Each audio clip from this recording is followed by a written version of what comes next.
The Leftovers, I have to say, I know you're on season 1. And I was not a huge fan of season 1. And I think I watched it just because it came on after Game of Thrones or whatever the placement was kind of how I started watching it. And I have said this in blog posts before. I was really watching the whole season to find out what happened. Like, Right. where did these people go? What happened in the departure? And this is not a spoiler alert to you because it's a fact No, of the they show. don't. They don't tell you. You never find out. That's not the point of the show. The show is about the leftovers. So by the end of season 1, I was extremely disappointed. And I was kind of like, oh, what a waste of 10 hours. Now, season 2, I happened to be at a friend's house who also watches, so we all watched together. And I was sucked into season 2 from the first episode.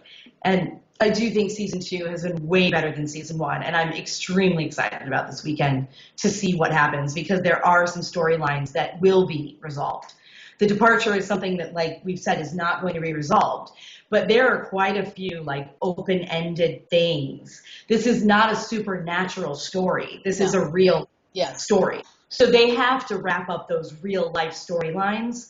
And so I'm pretty psyched. I think the last 2 episodes of The Leftovers, like, I dare to say it, I have enjoyed The Leftovers more than I have enjoyed The Walking Dead this season. Ooh, well, okay. Well, then that tells me, because I know how much you like The Walking Dead. So I don't know if that tells me that The Leftovers is that good or The Walking Dead has been lackluster this season.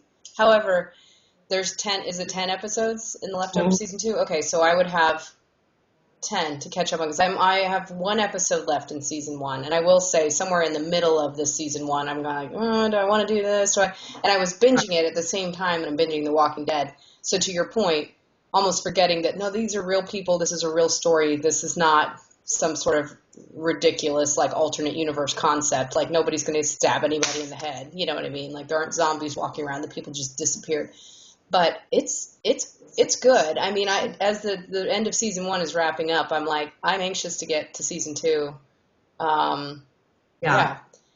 Well, they said in, again, the same podcast, thanks podcast guys from ATXgossip TV, that episode 9 of season 1 of The Leftovers is the best episode, and then probably episode 9 of season 2 as well, because it is kind of like they're continuing this story from the whole season, but then they're like the last like 10 minutes or 5 minutes is like, boom, wait till next week.